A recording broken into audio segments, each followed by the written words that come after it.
The wind came down from the Bitterroot Mountains sharp as a blade, dry enough to peel bark from the cottonwoods and old paint from the Ashford homestead. It scraped across the porch railings, rattled the loose window panes, and tugged at the wedding banners that had been nailed to the awning only hours before. Clara stood beneath them, stiff and silent, her hands clenched in the folds of her dove-gray dress. The color had not been her choice. Nothing about the day had been. Below her, in the parlor where the scent of boiled coffee and tobacco clung to every log wall, her father was laughing too loud, pouring drinks into guests who hadn't even asked. He was always loudest when he was trying to hide something. Clara had long since learned to recognize the sound of a man burying guilt in whiskey. Her father was an expert gravedigger. Outside, horses snorted and pawed the dirt. The groom's carriage hadn't arrived yet, but his men had 4 of them in long black dusters, their holsters unbuttoned even in celebration. One sat on the fence chewing a reed, staring at Clara like she was already half-bought. She looked away, her fingers tightening. The bells would ring at sundown. She was supposed to be grateful. That was what her father had said when he broke the news. Grant Thatcher wants you, girl. That's more than most could dream of. This'll put the ranch back in our name. You'll be a wife, not a burden. She had nodded like a good daughter. Then she had gone behind the barn and vomited into the dry grass. Grant Thatcher, son of the wealthiest cattle baron north of Cheyenne. Handsome in the way that polished boots were, shiny, hard, and empty inside. He smiled like a man who already owned you. His proposal hadn't come with flowers, but with deeds and contracts. His father would absorb her father's debts, and in turn, she would become his wife. The exchange had been clean, legal, loveless. A gust of wind snapped the porch banner clean off its tack. Clara didn't flinch. Someone cleared his throat behind her. She turned. The man standing there wasn't dressed for the occasion.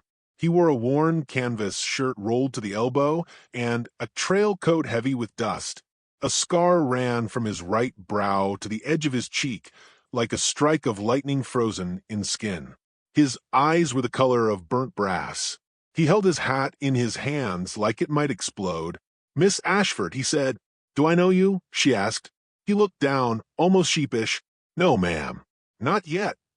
She studied him. He was older than her, maybe early 30s, sunburned, broad-shouldered, but not stiff like the hired man Grant kept. He looked like he'd slept under stars more than roofs. "You're not one of Grant's men," she said. "No, ma'am. Name's Rowan Hale. Your father hired me 2 days ago. Said the ranch needed hands for the drive next week." "That's after the wedding," she replied. "I heard." He paused. She watched him. He started to turn, then stopped himself. I saw you up here alone. Thought maybe you needed a moment." "I need more than that," she said before she could stop herself. He didn't ask what she meant. He only nodded once, then stepped off the porch and disappeared around the corner. She didn't know why, but the moment lingered longer than the rest of the day. That night, after the guests had gone and the lanterns burned low, Clara found herself out by the stables, listening to the quiet hum of crickets and the creak of leather from the horses shifting in their stalls. The wind had calmed. The sky was wide open, freckled with stars. She leaned against the post and let herself breathe. She hadn't done that in days. "I shouldn't be here," she said aloud. "No," Rowan's voice came from the dark, "but you are." She turned. He was sitting on a low bale of hay, sharpening a hoof knife. The edge glinted in the starlight. He didn't get up. "I could scream," she said. "You could," he answered, "but you won't." "Why's that?" "Because screaming would mean you wanted someone to come." She didn't respond. He went back to sharpening. After a long silence, she sat down across from him. "I'm marrying a man I don't love," she said. He didn't blink. "That's how it goes sometimes." "It shouldn't." "No," he agreed. "But it does?" She stared at the knife in his hands. "You fought in the war?" "Yes." "Which side?" "I wore gray, but only for a while. I stopped believing in sides after the fire at Ross Hollow." She didn't ask what happened there. "You ever stop believing in something?" he asked. "I used to think marriage was about love," she said softly. "Now, I think it's about property." He stood then. "It doesn't have to be." She stood too. You don't know me. I know what a woman looks like when she's trying not to run. They stared at each other for a beat longer than was decent. Then she turned and walked away. The next day, the fire started. It began in the hayloft. No one saw who lit the match, but by the time the flames reached the grain stores, it was too late to save the west barn. Horses screamed. Men shouted. Water buckets sloshed. Smoke blotted out the sun. Clara woke, coughing, dragging blankets over her face, her father yelling from below. By morning, the fire was out, but the damage was done. 2 horses dead. Half the herd scattered. The wedding pushed back by a week. Grant arrived at noon, his face flushed with fury. This was no accident, he growled. Some bastard torched my wedding gift. He turned to Clara, then to her father. Where's the new hand? Hale. No one had seen him. They found his bedroll gone. His saddle missing. He ran, Grant said coldly. Guilt's always fast on its feet. Clara stood silent. That night, she sat by the ashes of the barn, staring into the embers. Her dress was still sooty, her hair stiff with smoke. He wouldn't have done it. She didn't know why she believed that, but she did. Something told her Rowan Hale didn't run. The next morning she went riding. She told no one. She rode south, toward the river valley where the trees thickened and the grass grew long. The land her father never grazed, because the land belonged to no one. She rode for hours. Then she saw it, a low trail of smoke, not from fire, but a cook stove, and beside it a tent. She approached slow. Rowan stood beside a creek, stripped to the waist, washing blood from his arm. A thin cut ran along his shoulder. She dismounted, silent. He looked up. I didn't burn the barn, he said. I know. They'll say I did. They already are. He sat down, winced. Thatcher's men jumped me. Said I was too friendly with you. Told me to leave or they'd do worse. And you did. I didn't come here to die for someone else's lies. But you stayed close. He didn't answer. She sat beside him. Close enough to see the scar across his ribs. Close enough to feel the heat from his skin. You don't strike me as the running type, she said. I was, for a long time. Why'd you stop? Because running never got me anywhere I wanted to stay. She stared at him, feeling the breath tighten in her chest. I'm marrying him in 6 days, she whispered. You don't have to. You don't know what happens to women who run. I know what happens to ones who stay, he said. Their eyes met, and that was the beginning. Not the wedding, not the promise, but the moment she chose to listen to her heart, no matter what it cost. The creek whispered in the stillness of early dawn, winding slow through cottonwood roots and cattails. Mist hovered just above its surface, stirred by the hush of wind, rising like a secret held too long. Clara hadn't slept. Not really. She'd sat by the fire Rowan built from dry pine, her hands curled around the tin cup he'd filled once with coffee and again with silence. Neither of them spoke much after sunset. There wasn't need. Something deeper than words passed between them, something carved out of the ache that came from choosing freedom before you knew what it would cost. When morning broke, Rowan packed his saddle with practiced hands. Clara watched from a flat stone near the water, braiding her hair with fingers stiff from cold. He hadn't asked her why she came. He hadn't told her to leave either. That, in itself, was reason enough to stay. You'll freeze in that dress, he said, glancing over. I didn't plan for travel, she said, tying the braid off with a strip torn from her petticoat. Didn't think I'd need to. Still could go back, he said, tightening the cinch. Say, you lost your way. She looked at him, her expression unreadable. I did lose my way. That's how I ended up here. His gaze lingered a moment longer than was proper. Then he nodded once and turned away. They left the valley by midday, climbing a narrow trail that wound into the hills north of the Ashford homestead. Rowan led the way, occasionally pointing out tracks, deer, coyote, once a mountain lion print half swallowed by mud. Clara followed without question. She wasn't used to taking orders from men without a title, but there was no arrogance in Rowan's voice, only experience that made her trust him more. At a high ridge, they paused. From there, the land spread out like a quilt, golden grassland stitched with tree lines, dotted with smoke plumes from distant cook fires. "That's Thatcher's line," Rowan said, pointing east. "He's got riders on every road between here and Cheyenne." Clara shifted in her saddle. "How far can we get before they notice?" He took a breath, then replied, "Depends how much you're willing to leave behind." She didn't answer. She already had. That night, they camped beneath a red rock bluff where firelight painted their shadows onto canyon walls. Rowan gave her his coat without a word. She wrapped herself in it, drawing the scent of smoke, pine, and worn leather into her lungs. "You always live like this?" she asked. "When I'm lucky," he replied. "And when you're not?" "I don't live at all." She smiled softly, her breath visible in the chill. "You ever think about settling down?" He didn't look at her. "Only once." "What happened?" She said, "Yes to someone richer." Clara looked at the flames. "And did you ever forgive her?" "Didn't need to. Turns out I loved the idea more than the woman." Silence settled like snow. "What about you?" he asked. "I was raised to be useful," she said. "Marriage was just another kind of labor. I thought if I worked hard enough, maybe it would become love." "Did it?" She shook her head. They didn't speak again that night. The following days passed in rough miles and restless dreams. Clara's dress tore at the hem.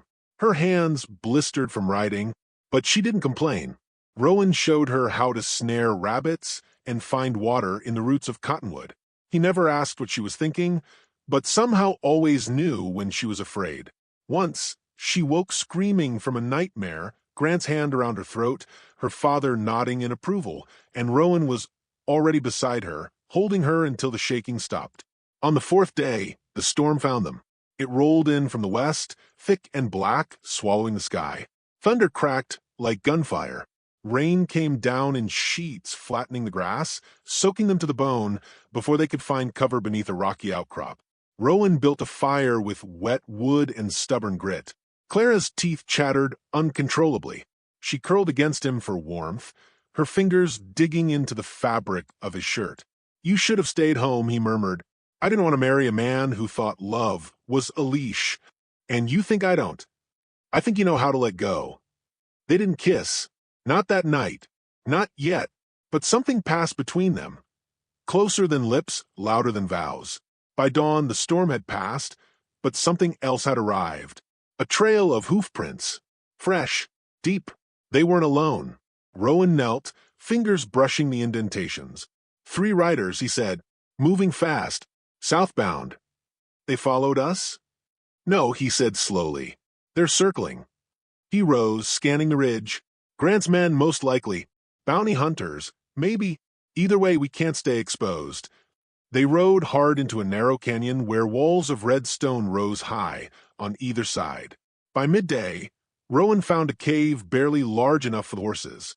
There, Clara finally asked, "What happens if they catch us?" Rowan met her eyes. "They won't take you back." Not breathing. She nodded. There was no fear left in her. That night they kissed. It wasn't gentle. It wasn't rushed. It was raw, born of hunger and defiance. His hands found her face like he'd waited a lifetime. Her breath caught against his lips like fire in dry brush. It was the kind of kiss people started wars over. But morning brought blood. One of the riders found them at dawn, slipping down the canyon trail with his gun already drawn.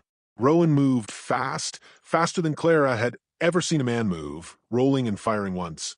The bullet struck the rider just above the collarbone. He fell without a sound. They buried him behind the cave. "We can't keep running," Clara said that night. "I know. We need to end this." Rowan stared into the fire. "There's only one way to do that." She didn't flinch. "Then we do it." By the 6th day, they rode east, toward home.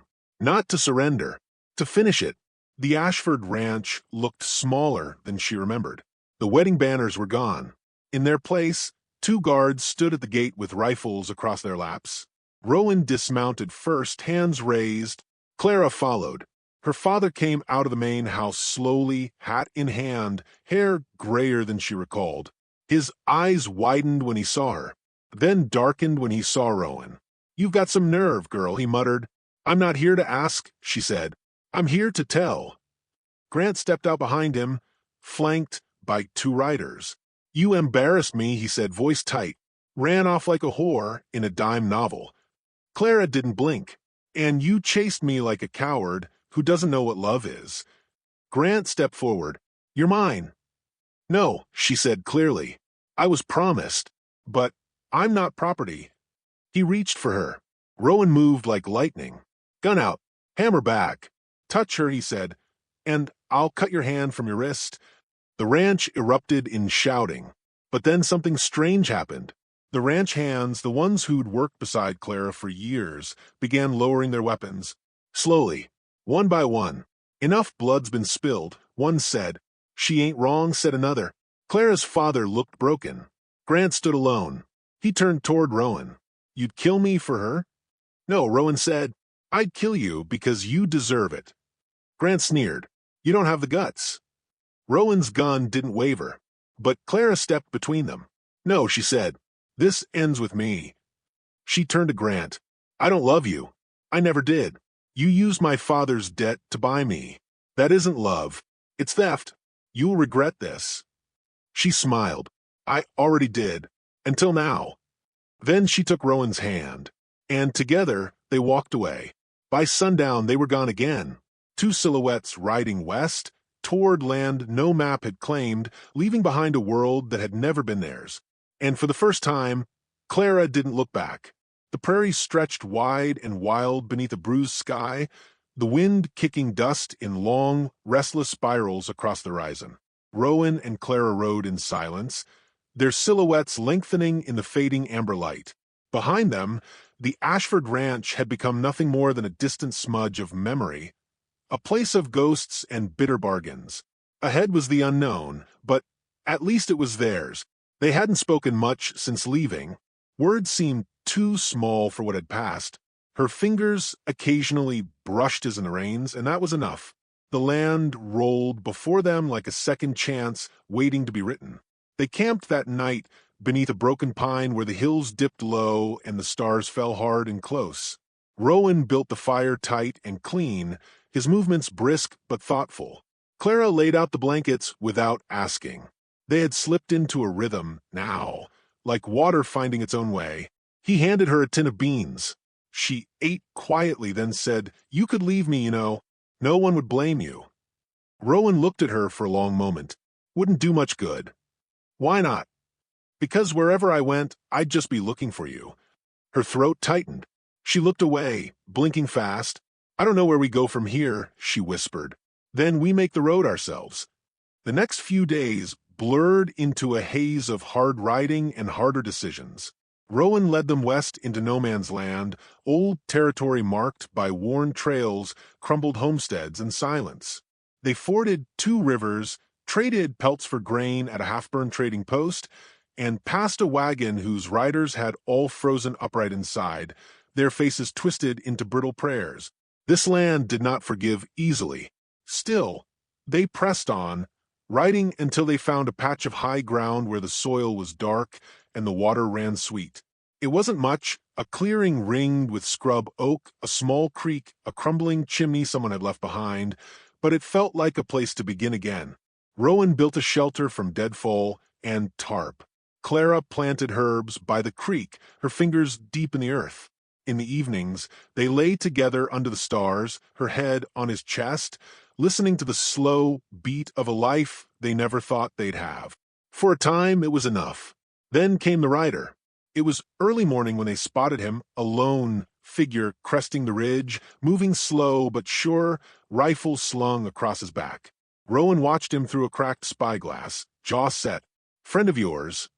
Clara asked. "No," he said, "but I know who sent him." Grant hadn't given up. That night, they packed the essentials, left the rest. There was no time for sentiment. Clara tucked her journal into her coat. Rowan oiled his rifle and loaded every round he had left. They doused the fire and rode hard under moonlight, slipping like shadows through the hills. But the rider wasn't alone. By the second night, Rowan spotted 2 more shapes tracking them from a ridge. No torches, no sound, but the glint of metal beneath starlight betrayed them. "They want you alive," Rowan said. "Otherwise they'd have shot by now." "They'll take me back?" They'll try. What about you? He looked at her. They'll kill me first. She nodded. Then we make our stand. They chose a ridge above the Black River, where the cliffs dropped sheer into churning water and the trees gave just enough cover to see without being seen. Rowan set traps, twisted iron teeth he'd kept wrapped in cloth for years, and dug a trench line just wide enough to lie in. Clara helped without question. Her fingers bled. She didn't stop.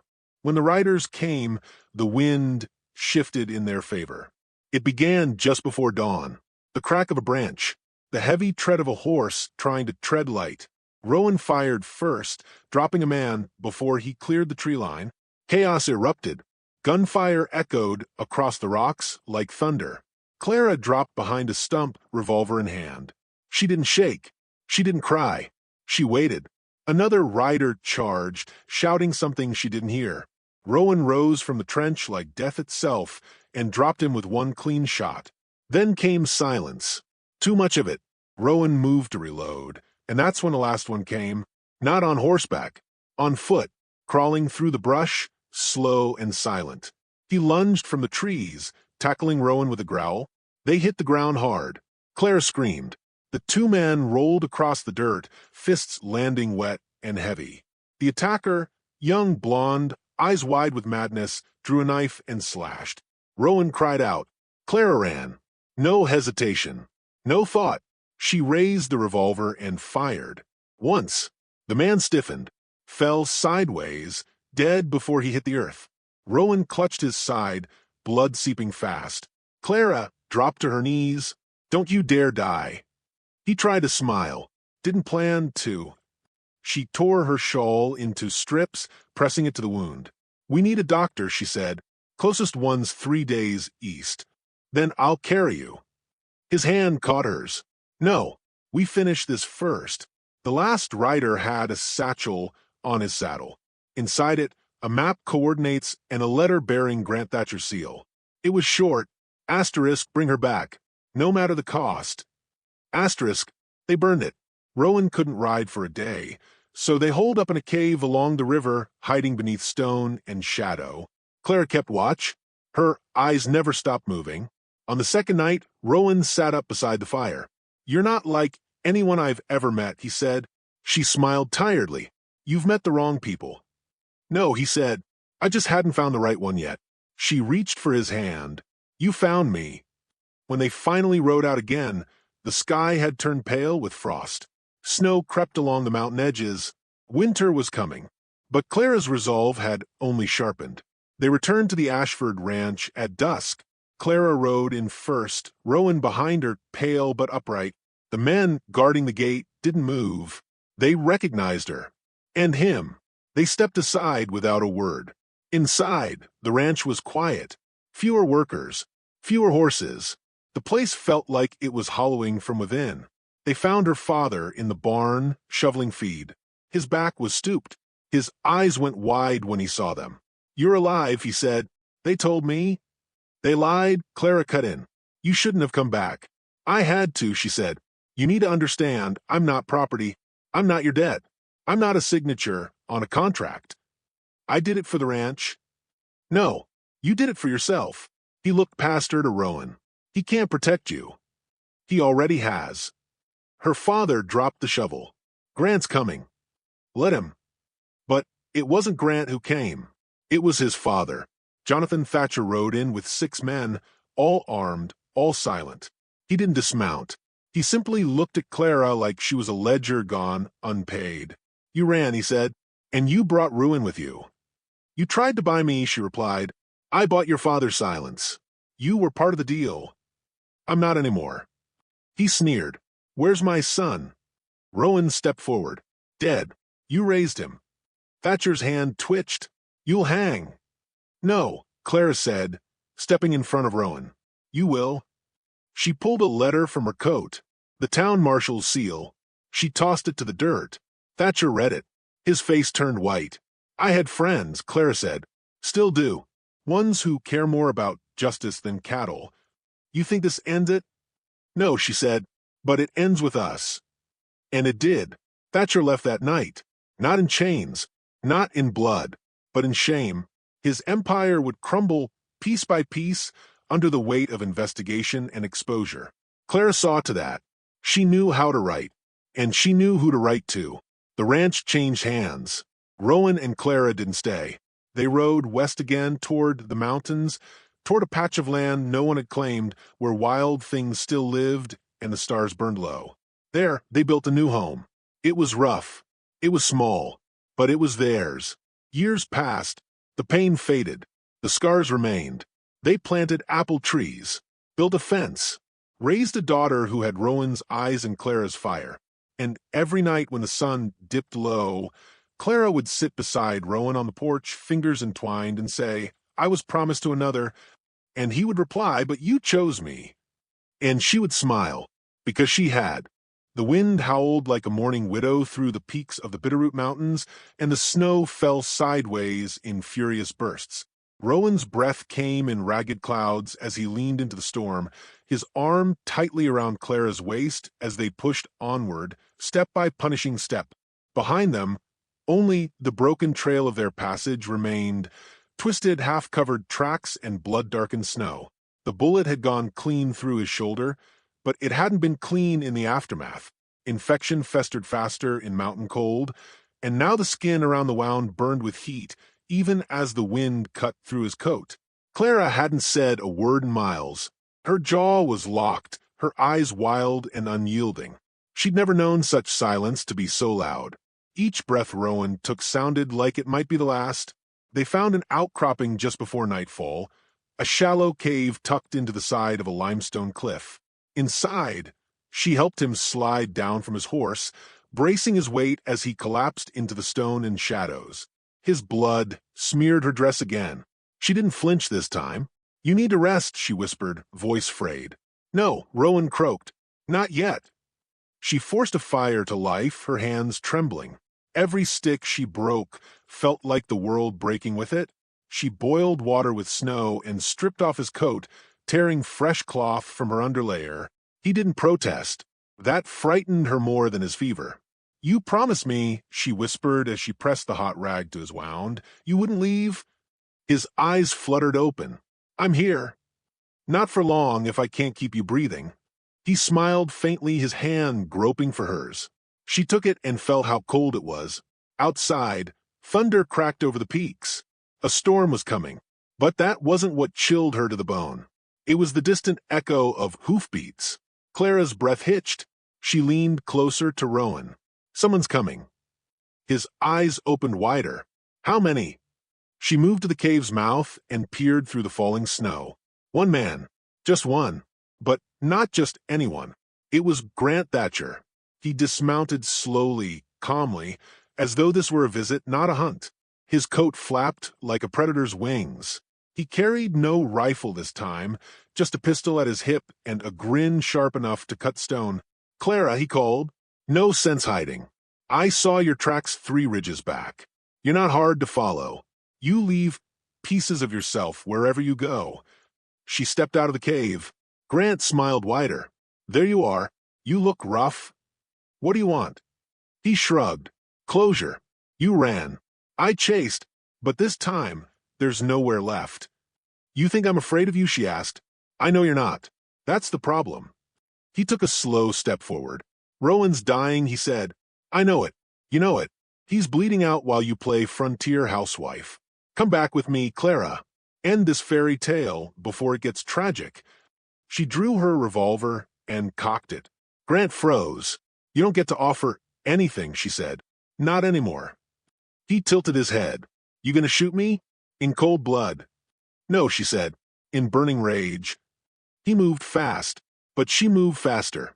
The first shot grazed his coat. The second buried itself in the dirt at his feet. He ducked behind a pine tree, drew his pistol, and fired back. The blast echoed like a cannon. The bullet clipped the rock near her face. She ducked low, breath harsh, fingers numb. Inside the cave, Rowan stirred. Clara turned back just as he struggled upright, blood soaking his bandage, his face ashen. "Stay down," she hissed. He shook his head. "Not a chance." Another shot rang out. The echo cracked across the canyon. Clara pressed herself against the rock, eyes darting, heart pounding. Then she heard it. Grant's voice again. Calmer now. Closer. You think you're free because you chose him? That's not how the world works. You don't get to choose. You get what you're given. Clara didn't answer. She waited, listened, watched the rhythm of the wind through the snow. Then a flicker of movement, a shadow breaking cover. She fired. Her bullet struck the tree trunk. Grant shouted, ducking. She rose and fired again. This one hit. Grant stumbled, clutching his side. Clara ran forward. She had 3 bullets left. Grant raised his pistol and fired. Pain seared her left arm. She fell, rolled, and came up behind a boulder, gasping. Grant was limping now, but still advancing. She heard Rowan's voice from behind. Faint, weak. Clara. She closed her eyes for 1 second, then another. Then she rose. Grant saw her and laughed, blood dripping from his lips. You never learn. No, she said, but I remember everything. She fired the last 2 shots. The first missed. The second didn't. Grant staggered. His pistol dropped. He fell to his knees. Then forward. Into the snow. Clara lowered the revolver. Her arms shook. Behind her, Rowan collapsed again. She ran to him. His breath was shallow, but still there. She pressed her head to his chest, whispering, "It's over." "No," he murmured, barely audible. "It's just beginning." They buried Grant beneath the snow line. No marker. No prayers. Just wind and silence. The storm cleared by morning. Clara rigged a sled from pine and rope. She loaded Rowan onto it and tied it to her mare. Then she rode, 3 days down the slope through sleet and stone and solitude. Rowan drifted in and out of consciousness. She sang to him once, an old lullaby her mother used to hum when the night grew too sharp. On the 3rd day, she found the outpost. It was a miners' camp nestled between twin peaks, rough but alive. They had a doctor, old, blind in one eye, but his hands were steady. Rowan survived, barely. Clara stayed by his side for 9 days and nights. She slept in a chair, washed his wounds, threatened the doctor with his own knife when he suggested amputating Rowan's arm. By the 10th day, Rowan opened his eyes fully. "You didn't leave." She smiled. "I made a promise too." When he could walk again, they left the mountains. Not in defeat, but in triumph. They rode south, where the air was warmer and the earth kinder. Found a ridge with green grass and high sun. Built a home again, this time with stone. Years passed. Rowan healed. His arm never quite worked the same, but it was strong enough to hold her every night. Clara grew quiet, not out of fear, but out of peace. One spring, they planted apple trees again. One winter, they danced in the snow. One summer, they had a son, then a daughter. Rowan carved her name, Clara Ashford into the beam above the hearth. Not as property, as promise, as truth. And every night, when the fire burned low and the wind whispered against the shutters, Clara would hold Rowan's hand and think. She had been promised to another, but she chose this life, this man, this love, and that had made all the difference.